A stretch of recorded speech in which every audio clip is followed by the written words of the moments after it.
reinforcement learning has time and again surprised even the researchers.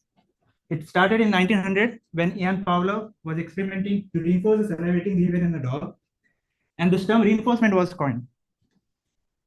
From 1960 to 70, the researchers developed a computational model for reinforcement learning, and this led to a flurry of algorithms that continues even now.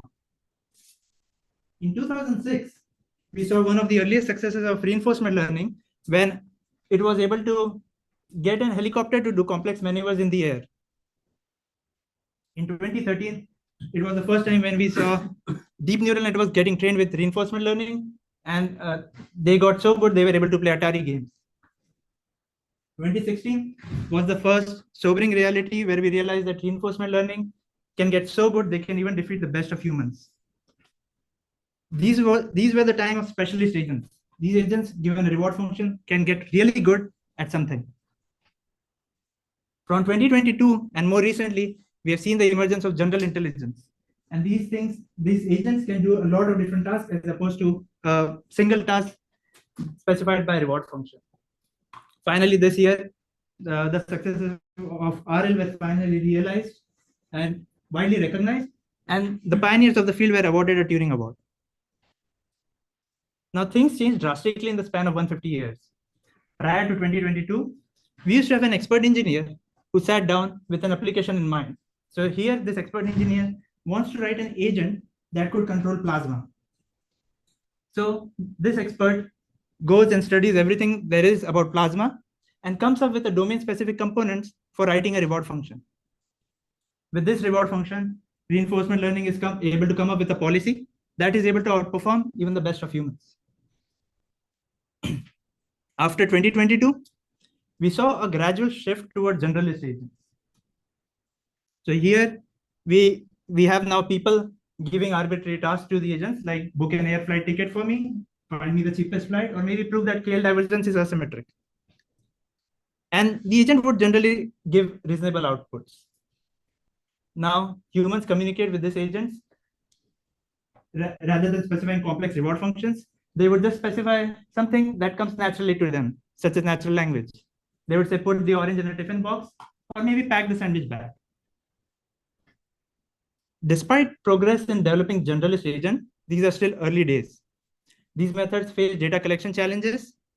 They are unclear about how to leverage human feedback. And we still don't have efficient algorithms that leverage these human feedback, and the agent could adapt fast with them.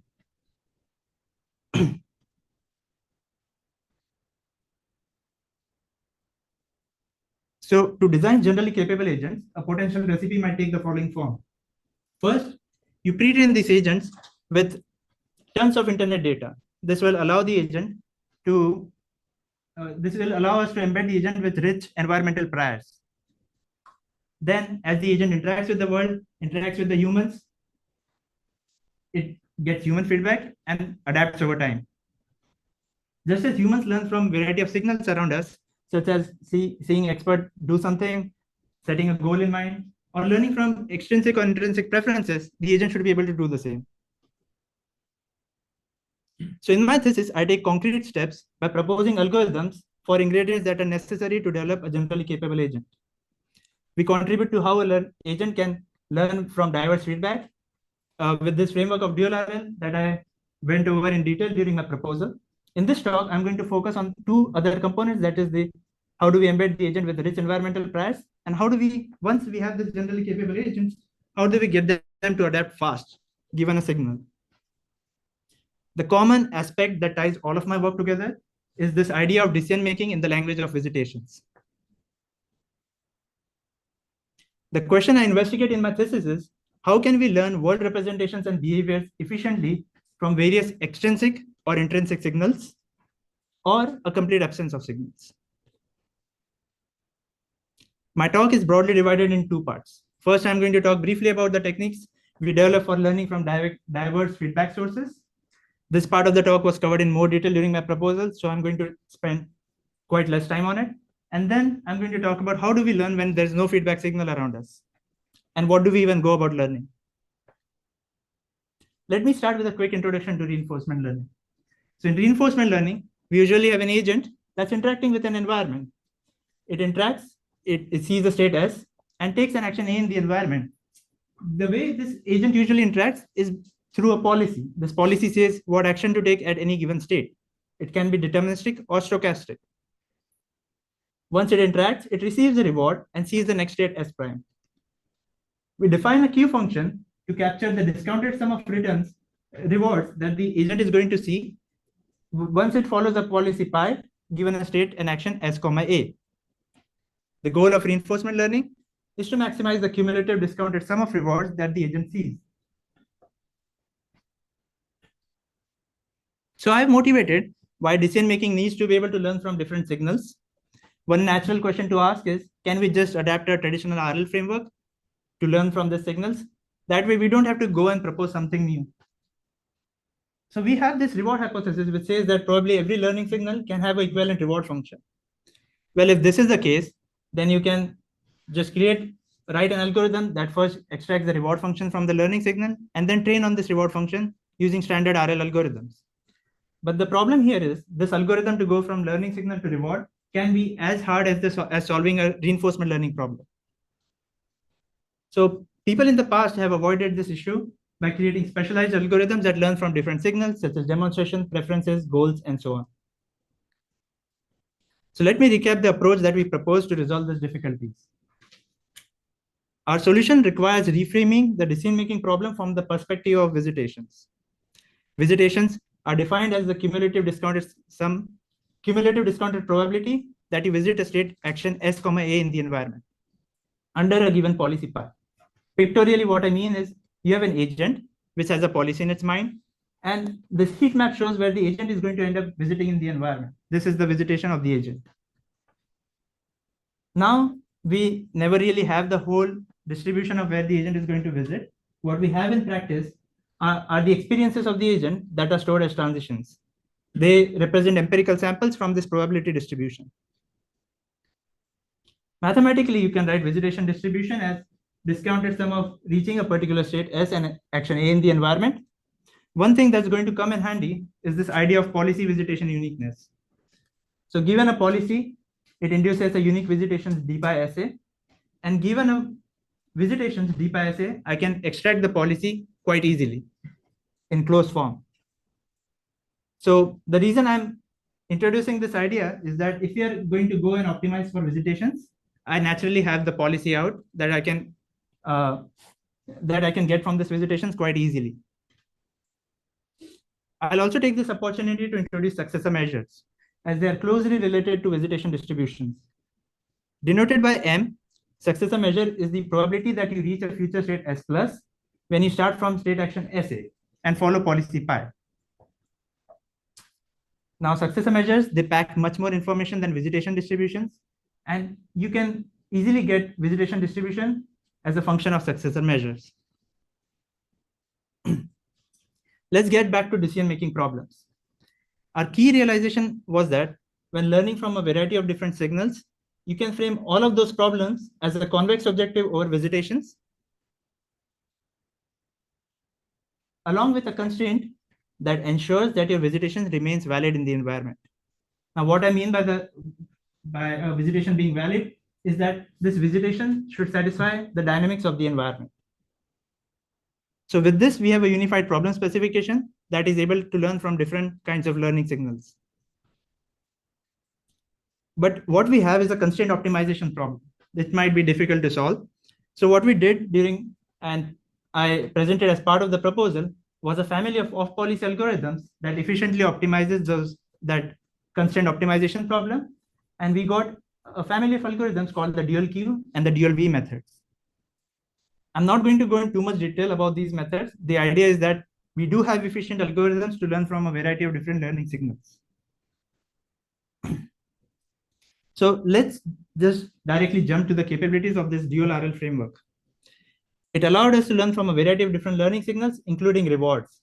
So this is the traditional RL setting. And we saw that dual RL is already able to outperform a number of prior RL methods on this offline RL benchmark. Then we can use the same framework to learn from expert demonstrations. Our method called recoil does not require you to learn a reward function first and then learn a policy. And instead directly goes from expert demonstration to the optimal policy. This is precisely the reason why recoil also outperforms prior baselines. We also looked at this problem of goal reaching. The problem here is, given a start state, you want to reach a goal state as quickly as possible.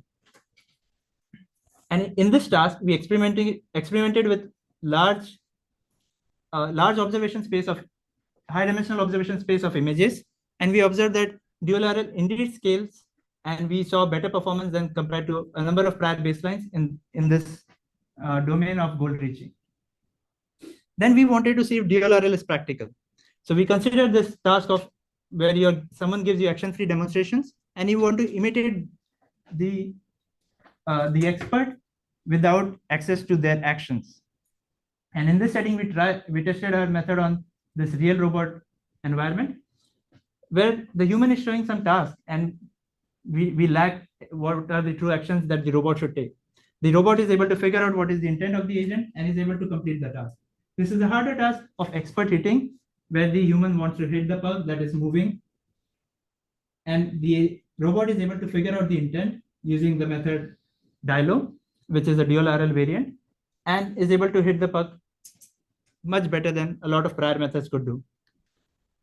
Externally, variants of our method were used to align billion parameter LLMs. So this goes further to show the scalability of our approach. I want to pause for a moment and discuss what did these methods end up contributing. Why would you ever use these methods compared to traditional RL algorithms? The first reason is these methods are direct. Instead of first learning a reward function and then optimizing a policy, you could directly go from the feedback signals to policy. Second, these methods were data efficient. They can learn from arbitrary off-policy data sources. And then instead of just getting the optimal policy and the queue function, we also got the optimal visitation of the agent, which is where the agent is going to visit even before we go and deploy the agent. So this has several considerations for safety and interpretability. Then finally, we just have one framework that learns from all of these learning signals. And this is good because you don't have to set different hyperparameters for different learning signals, and you can use the same framework everywhere. And finally, these methods were empirically strong. You could outperform prior approaches when learning from a variety of signals that we explored in this work. Okay, so at this point in my PhD, I had explored how do you learn from a variety of signals, but all of these ideas and methods, they seem like endpoint algorithms. They don't give us a way to scale up decision making, because the reality of the world is learning signals are sparse in the environment. What you have in plenty are the interactions. So then the question becomes, what do we do when we don't have any feedback signals? Can we pre-train for decision making in some way? I'll draw a rough and incomplete picture of how I think about scaling up in decision making. There are three axes. One is the first one is the skills axis. This is about asking the question, given an interaction data set, what are the different tasks and skills tasks the agent can complete, and what are the different skills it can have, and where do we hit a fundamental limit? The second axis is about asking the question if our agent can generalize across different environments. And the third axis is about asking if our agent can interact through the world through different action spaces or embodiments. In this talk, we are going to be focused on this one axis of skills that we also call the task capability axis. The problem statement here is, given an environment interaction dataset, I want to be able to learn a variety of skills for this agent. For example, if it's a web agent, I need to be able to book a flight. If it has physical embodiment, I can ask the agent to do a warrior pose. I'm going to present a sequence of work towards scaling up decision making in the skills axis. First, I'll build the foundations by discussing a self-supervised objective for decision making. Then I'm going to show how to make this framework more intuitive for humans. And finally, I'm going to talk about how to adapt these generally capable agents quickly for any task. Now, what can we expect for a pre-training algorithm for decision making? What would it look like? I'll try to paint a picture of what we want to target. First, given an observation, I want to be able to learn a compressed state representations that captures the controllable aspects of the state space. Then, given a task, this agent should be able to output actions that are able to complete that task. Finally, optionally, we can also have a critic that tells us what would have been the goodness of certain other action if I did that for a task at any given state. Now I say learning a critic is optional because you still have a generally capable agent if you have a policy that is task conditioned. But as we are later going to show, this critic can be really useful when we adapt this agent to get better over time given a task. There is a big asterisk here, and this asterisk is meant to represent that we are in the unsupervised learning paradigm. What this means is, in this paradigm, the data takes as much of an importance as the learning algorithm. So for example, consider you are pre-training a large language model. You wouldn't want to pre-train it on jumbled up words. You want to train it on coherent sequence on the internet so that you learn some valuable representations. Similarly, for decision making, we want to learn it from a data distribution that reflects the reality of the world so we can learn practically relevant skills.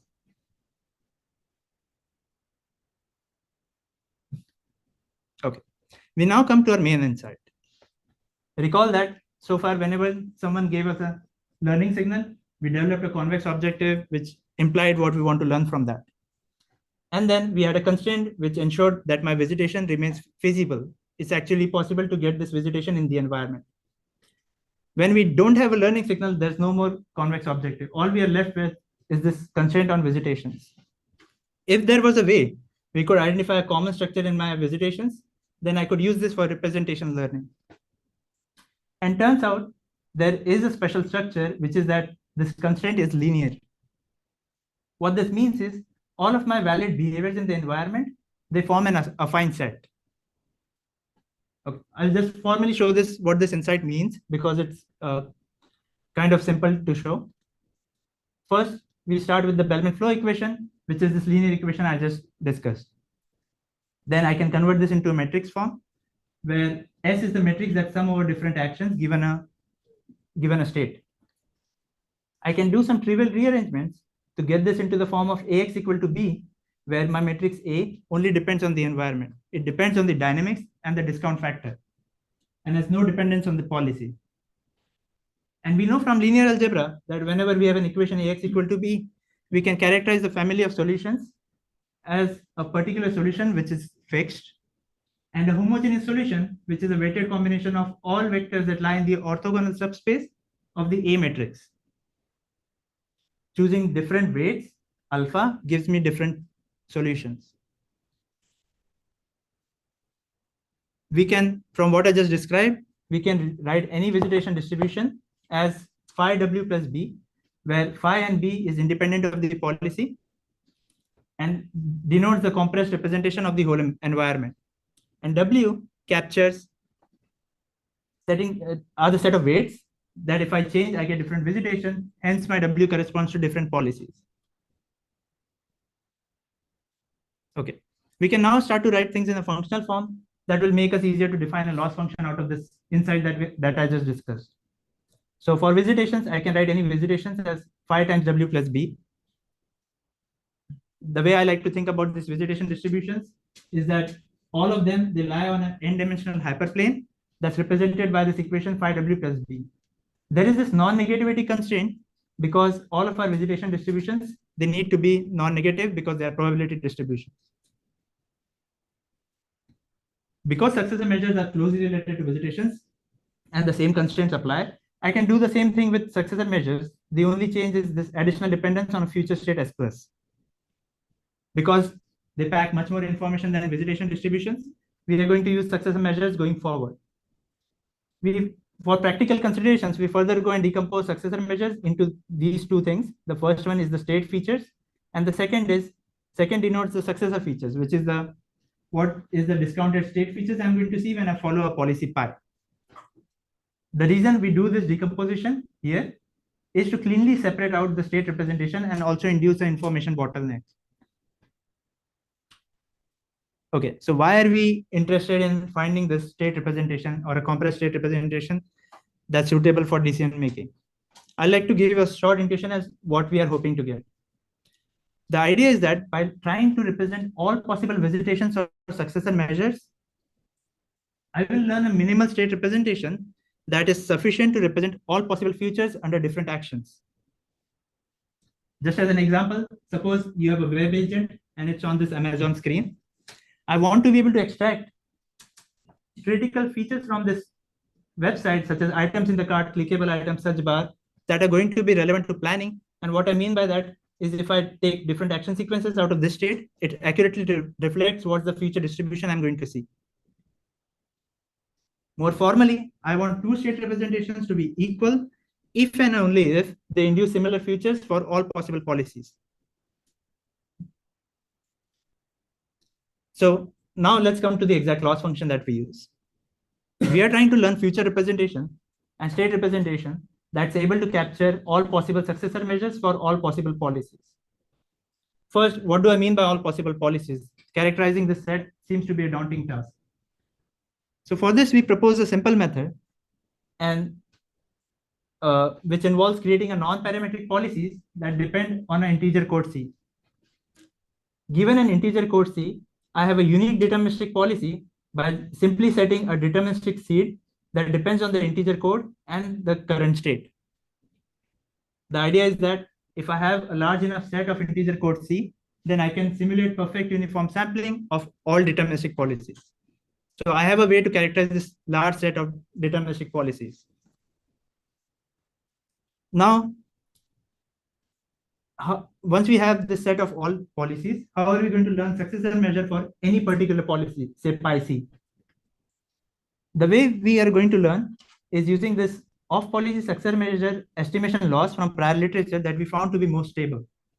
It has a contrastive flavor, and the intuition is for every state action in next state, I'm going to increase successor measure because I know taking an action A, I'm likely to reach the next state S prime. For all other future states where I don't know if I'm going to reach, I'm going to bootstrap this value from the next state by asking it if the next state is going to reach the future state when it follows the policy pi c. So by combining these two objectives, I get a loss function that is able to learn successor measures. Because it has a contrastive flavor, this loss function is quite easy and stable to train. Now, you could alternatively also do an on-policy procedure which does not require bootstrapping. The reason I mention this is a number of large models such as transformers, they are not very amenable to bootstrapping. So in that case, an on-policy procedure might be favorable. Okay, doing all this, we have learned a state representation that's hopefully suitable for planning and decision making. Now, with this, I can do something we refer to as a zero-shot reinforcement learning. I'm going to explain what I mean by zero-shot reinforcement learning in a second, but given a state feature, I'll define a reward function as a dot product of the state feature and a latent vector z. So given, and then for this reward function rz, I'm going to learn a policy pi z that is optimal. So the idea is that given a latent vector z, I have a reward function that depends only on that latent vector, and then I'll learn a pi z that's optimal for this reward function. Now, if someone comes and gives me a reward function at test time, I can simply find a z which selects a reward function from my class that's closest to the test time reward function. And this mean squared error minimization is actually, we can solve it in closed form, and I can simply return a policy that's near optimal for this test time reward function. So this means that for any test time reward function, I can instantly give you a near optimal policy without further training or learning. And this is what we refer to as zero-shot reinforcement learning. In summary, we have come up with a pre-training objective for decision making called PSM, Proto Successor Measures, that help us learn representations without any Bellman optimality backups. This is great because we don't suffer any overestimation that is common with this Bellman optimality backups. Then we are able to learn a state representation that's suitable for decision making. And finally, using the zero-shot RL procedure I just described, I can return a near optimal policy for any reward function and also a value function corresponding to that. Before we go and actually scale things up, we wanted to test how this algorithm works on small domain. So we considered grid worlds and investigated the value functions and policies that are produced by our methods compared to baselines. So here we pre-trained collecting a data set on grid words, and at test time, we give it different goals. We study how are the value functions learned in our method compared to baselines, and we observe that our method produces quite nice and robust value functions. Also, when we see how many policy predictions are made incorrectly in reaching a goal, we see that our method makes quite few policy predictions compared to baselines. And another simple task of fetch reach environment, it's a manipulation task. We see that we can reach a success rate of 100%, while the prior methods, they suffer from optimization challenges. Now, PSM was a joint effort where I worked on developing the tractable single pair objective that allowed the practical training for PSM. What we have so far is an instance of what we call behavioral foundation models. So a behavioral foundation model is basically an agent that you can train with reward-free interactions, and at test time can give you near optimal policies for a large class of reward functions without additional training or learning. So given a set of data reward-free interactions, we learned a state representations, a set of value functions, and policies. There are other methods that fall into this class, such as forward, backward representations, and help. And when someone came and gave us a reward function, we solved this mean square error optimization to find a latent skill ZR that could and return the optimal policy and the reward R as pi ZR, and also the value function under the projection of that reward, which is the closest reward in my set corresponding to test time reward, given by Q pi ZR. So I have the value function under the reward that is close, that lies in my set of reward functions. Going from rewards to policy in a zero-shot manner is useful, but this isn't what we set out to do. We are more interested in exploring intuitive interfaces between humans and agents. For instance, a human specifying the task of do a lunch to this robot, and it should be able to do something that makes sense. We move on to the next part where we explore how do we go from language to behaviors without any supervision. To tackle this problem, we take inspiration from how humans know what needs to be done when a task instruction is specified. If I tell you to sprint like a quadruped, you instantly know what I mean because you have seen so many quadrupeds sprinting throughout your life. You might have seen a dog running, you might have seen a cat running, you might have seen a cheetah running. Through this experiences, you form a rich prior of what it means to sprint like a quadruped. What if we could distill these priors and embed our agent with these priors? Turns out we live in the era of foundation models, and we already have this video generation models trained on internet scale data that learn the distribution of realistic videos.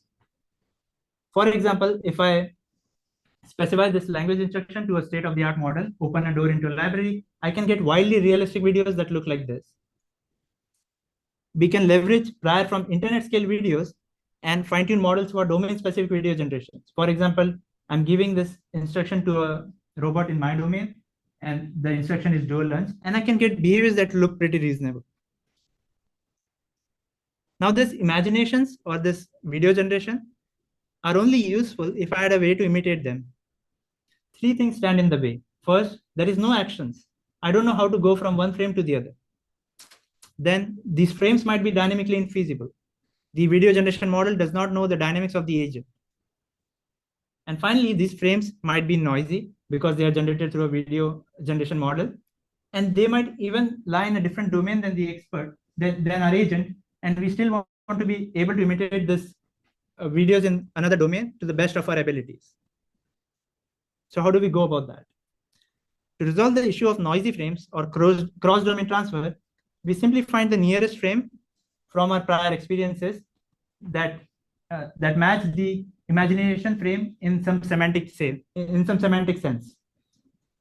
By finding real and semantically similar frames in the domain of the agent, I have this additional advantage of also getting the proprioceptive states that corresponds to this observation. Next, we only need to figure out how to mimic the sequence of states that still lack actions and are possibly dynamically infeasible. We propose state-only visitation distribution matching as a solution to this issue. The idea is that we want to find a skill in our skill space that induces a state visitation distribution that's similar to the expert or the imagined state visitation distribution. Turns out there is a closed form solution to this. I can simply take my stage from my imagination and average out the feature representations. And this allows me to get a skill that will closely match my imagination. Putting it all together, the framework looks something like this. Given a language instruction, say do a lunch, I'll get a behavior or this imagination through a video generation model, which tells me what does doing a lunge mean. Then I project this into the experiences of the agent to figure out a sequence of states. And then I do zero-shot imitation learning to find a skill that would match my imagined trajectory. To test out this approach, we collected data using R&D exploration in a number of domains and do our pre-training. Then we tested with a collection of prompts to analyze its behavior. We see that we can actually generate quite meaningful behaviors without any test time training or supervision.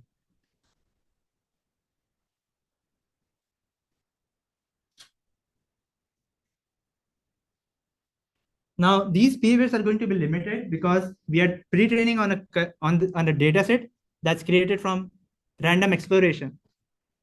The fact that we are able to get these meaningful behaviors is still surprising, and also explains why they are not able to do them to exactly the best way possible.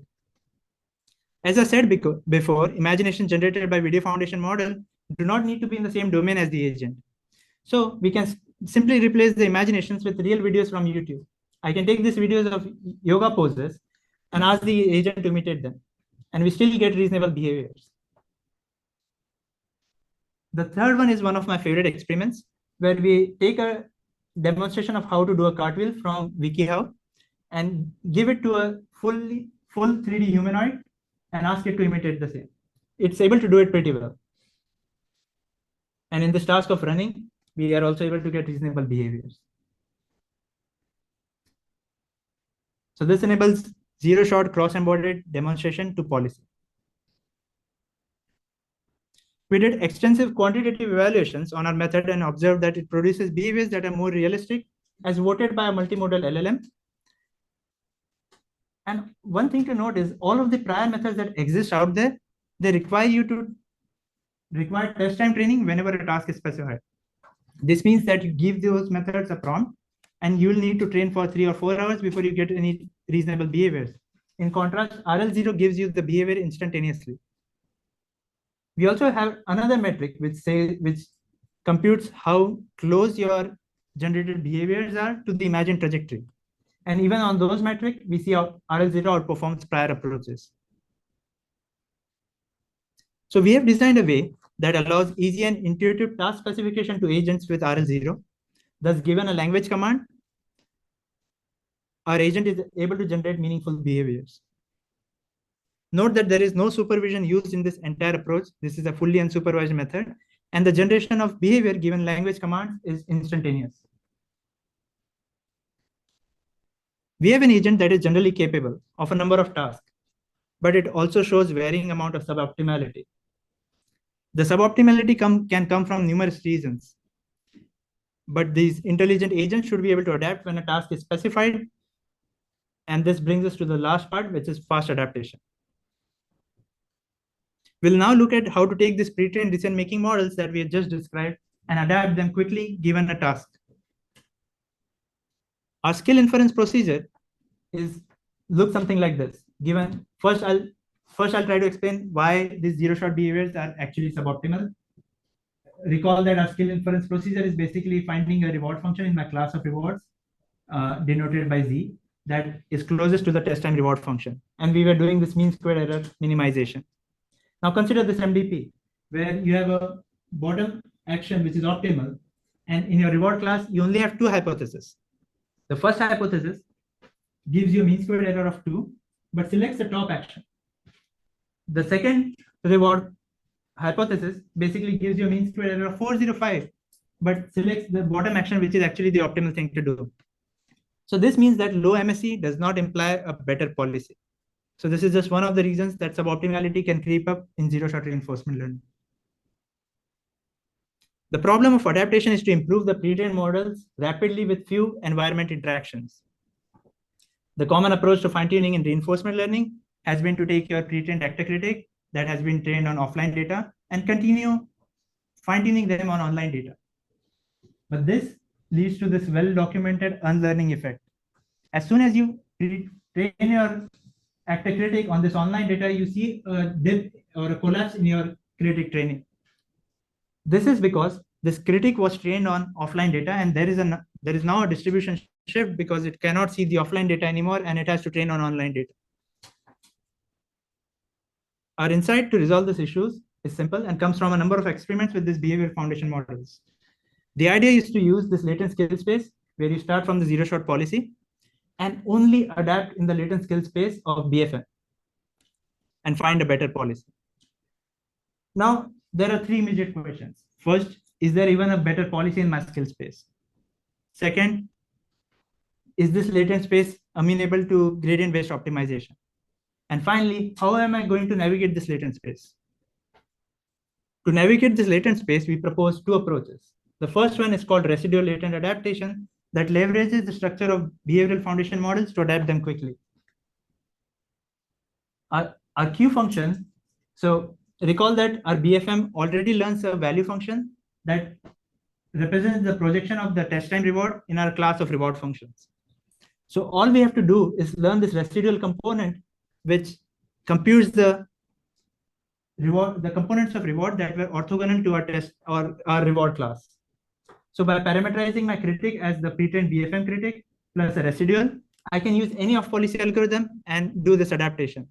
The problem is that I'm still training the critic, and this can still lead to the unlearning effect. So we propose another algorithm to mitigate these issues, which is called look-ahead latent adaptation. The idea is to sample random states from a replay buffer and maximize the look-ahead return. This look-ahead return is basically the sum of discounted rewards plus a terminal value function. This terminal value function is obtained from a pre-trained critic, and I'm only searching for a skill in my learned skill space. So I'm reusing a lot of components of my pre-trained behavior foundation model. The benefit of this approach is we are no longer training the critic, so probably we won't have the unlearning effect. And the downside is it requires reset to different states in my replay buffer. So to get back to the question that I posed earlier, does our skill space or this latent space of policies even have a better policy than the zero-shot outputted policy? Turns out yes. So the shaded portion shows the improvement I get after adaptation using our method look-ahead latent adaptation. And for some tasks where you are barely able to solve this task before, now you are able to solve them with nearly an expert level performance. We did these experiments across a broad range of tasks. So this is all for a fully, this is for the humanoid domain, which has around 360 dimensional observation space and a 69 dimensional action space. Next, we show that our approaches shown by red and brown here, they outperform. So these approaches that use latent space adaptation, they outperform all of the prior methods that adapts in the action space. We are able to get up to 40% improvement in just a few episodes. And moreover, our method Lola is the first adaptation method that shows monotonic improvement. And we still point out that our method Rela, which requires critic training, sees a performance dip in the beginning due to the unlearning effect. In practice, the rapid adaptation looks something like this. Here, the task is to crouch and walk backward, and an initial zero-shot policy is not able to really solve that task. But within 10 episodes, it's able to get a near expert performance. In this second task, I'm going to show how latent space policy evolves when we search in this latent space. So the task is to make a loop in the environment. And the agent is gradually but slowly learning through intuitive sequence of policies to how to make a loop in this environment. Rather than if you would have searched in the action space, you would have seen a lot of arbitrary random behavior. And it has learned how to make a loop in the environment now. Our work builds upon rich history of RL literature. For the dual RL work, we take inspiration from prior works on visitation and visitations going as back as 1960s. We look to prior work which pioneered how to learn from diverse learning signals. and heavily built upon this work on representation learning.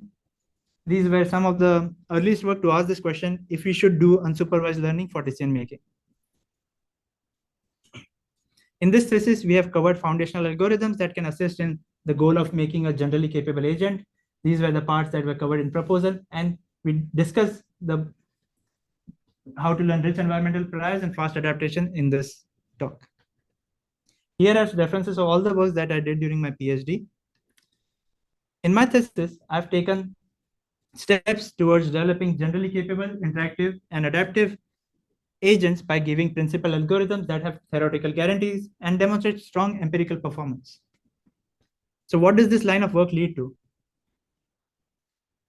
As next steps, given the capabilities we have seen with this unsupervised learning that these methods can give to the decision-making agents, we want to seek an answer to what is the right representation to learn for decision-making. In supervised learning, we have somewhat converged to the right representations, where the two broad classes of approaches are the denoising and the contrastive approaches. But in decision-making, we have a plethora of algorithms. We have skill learning, world models, goal reaching, spectral methods, controllability, and successor measures. And we still don't know what is the right representation to learn, or what is the right pre-training method for decision-making. We believe there are deep connections between all of these methods, and uncovering them can lead us to understand or answer this question of what is the right representation. Next, building on methods that we propose in the work, we aim to create something that we refer to as a universal policy. Recall that all of the datasets that I discussed in my work had state, action, and next state. But most of the datasets that exist on the internet that show some sequential come in the form of, say, videos, where you don't have the actions to go from one state to the other. So something you can do there is learn latent actions that are grounded in language and use them to create a universal policy using any of the unsupervised algorithm that we discussed today. Then the work I discussed during my proposal called dual RL has an additional benefit. It gives you visitations which tell you where the optimal policy is going to visit, in addition to the optimal policy and the queue function.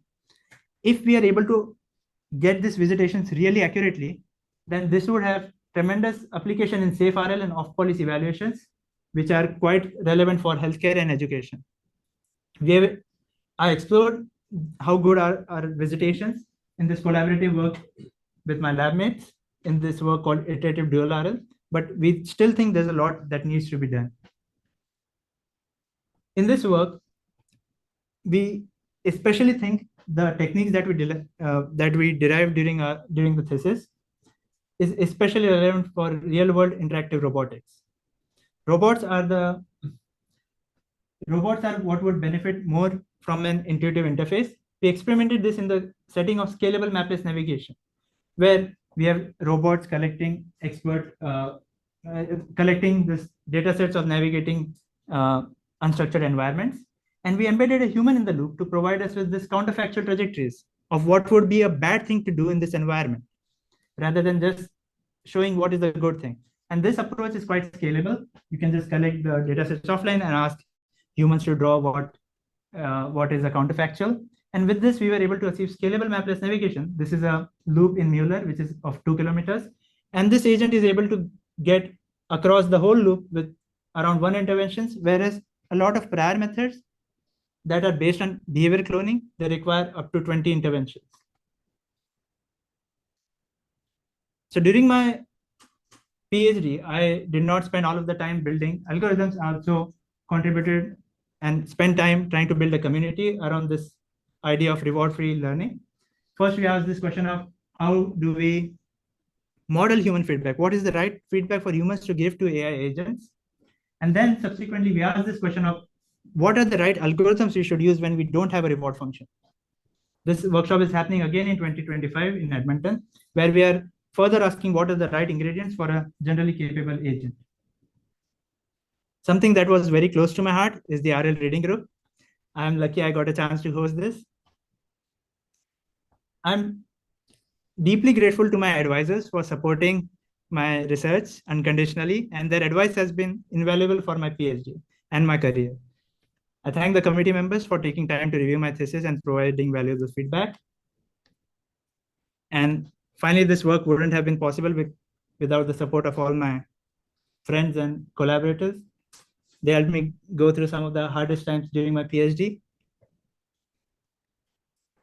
Are there any questions from the general audience? Yeah. Okay. This is a very silly question. Why do you think cartwheels are so good with RLZero? Why do I think? It's just like, I think it's our bias why we tested with cartwheel. We really liked seeing cartwheel. So these are like some of the things I did later, where you provided different videos. You can get this like dance, which got really popular right now. Yeah. Do a lot of different things. I think, yeah, you can do some really crazy things with this unsupervised RL models. Yeah. Yeah. So for RLZero, I guess when you go from the imagined trajectory to the visitation distribution, you're sort of making an assumption that it's a Markovian policy, Yeah. right? But that might not necessarily be true. Yeah, that is absolutely right. That is like one of the fundamental limitations of just like thinking in terms of visitations. You lose first you assume Markov, even like with the whole Bellman optimality flow, that's where it starts. And then like further by imitating only state only visitations, you also lose the ordering. So you can like do stuff in the wrong order and you can still match it perfectly. And that won't make sense. Yeah, that is true. So one benefit of dual RL you mentioned was that you can get the visitation distribution, so you can use it for safety and all. But how do you get the visitation distribution? Because the max like in dual RL maximization happens implicitly for visitation. So I did not show this but this was covered in my proposal. You can take the Lagrangian dual variables that you learn as Q functions. We represent them as Q, they are not really Q functions, and you can get the visitation out of them in closed form. Okay.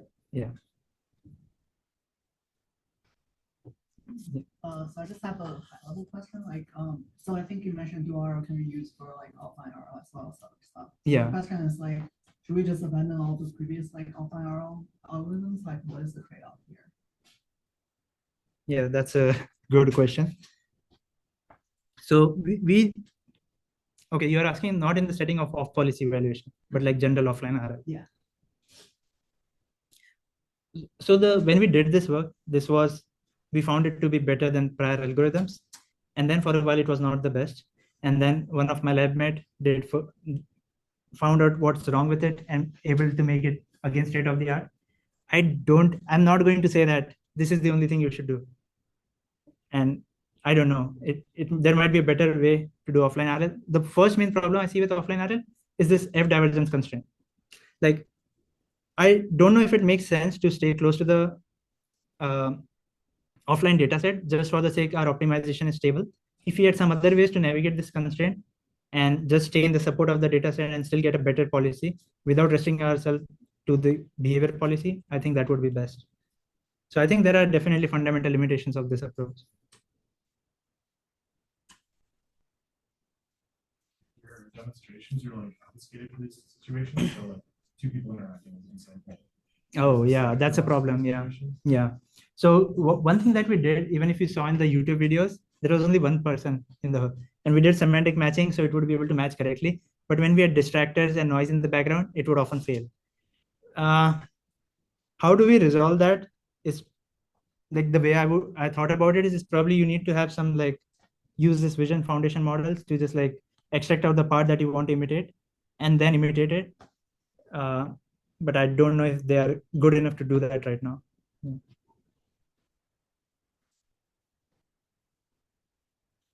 So for example, like you can have a video and prompt it like, I want to be able to imitate this behavior of this particular human.